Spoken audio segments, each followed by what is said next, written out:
You're alone, surrounded by a silence that seems to breathe. In front of you, an ancient wooden door, marked with symbols you don't recognize. The air is heavy, almost dense, as if carrying centuries of undisclosed secrets. Your hand hesitates on the doorknob, but something inside you knows, if you walk through this door, nothing will be the same again. Pushing it, the room opens onto a narrow corridor, lit only by candles in iron holders.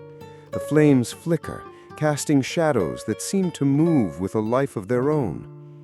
The smell of old parchment and burning incense fills the air, and each footstep echoes like an accusing whisper. At the end of the hallway, a stone table holds 7 books, each with a different cover, and each cover marked with a strange symbol. A deep voice, almost a whisper inside your mind, begins to tell the story you were never meant to hear, the forbidden origin of the 7 deadly sins. They were not born as you think, says the voice.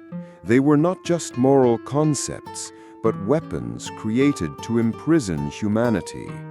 You feel a shiver run down your spine.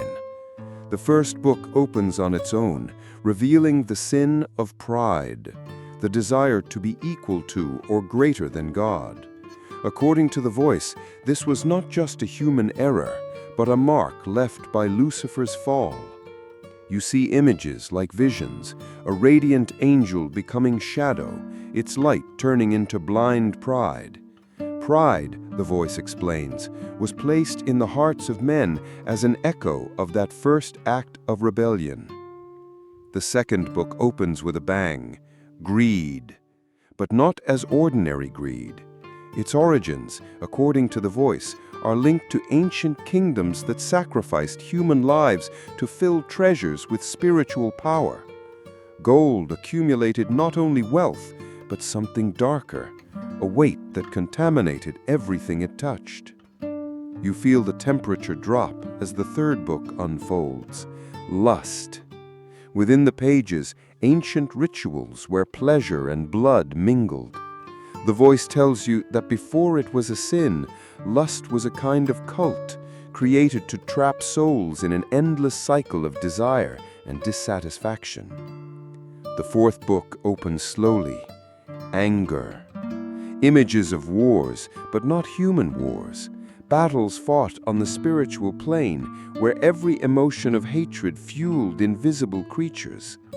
Anger does not arise from nothing. It is planted, watered, and harvested. The fifth book reveals itself to be the coldest of all, envy.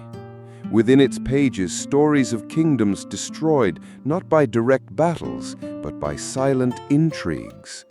The voice explains that envy was used as a weapon to weaken alliances and cause downfalls without spilling a single drop of blood until the right moment.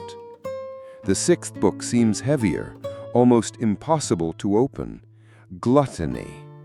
But what you see isn't just excess food. It's a record of times when hunger was manipulated and feasting was transformed into a spectacle of power.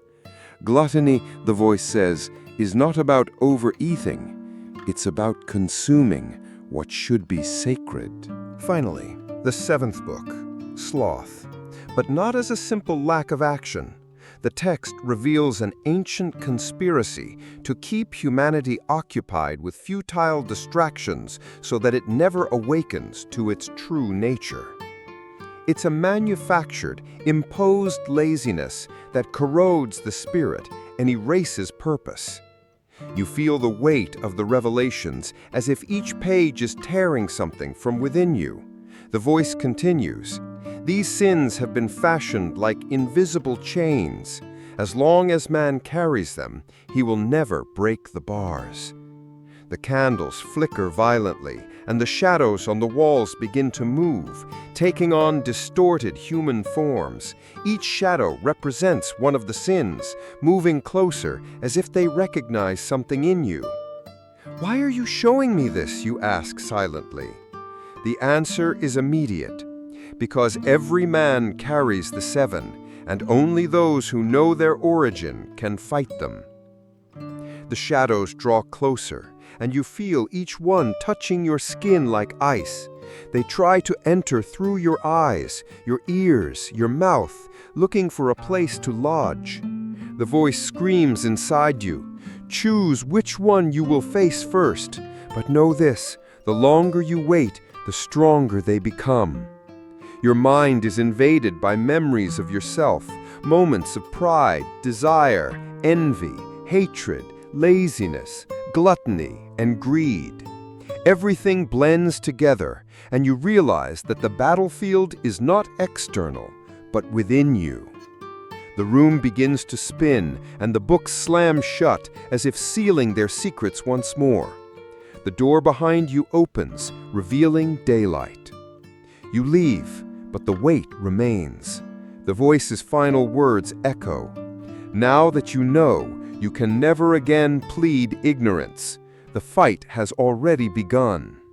Looking at your hands, you see a mark that wasn't there before. 7 crisscrossing lines, like a seal.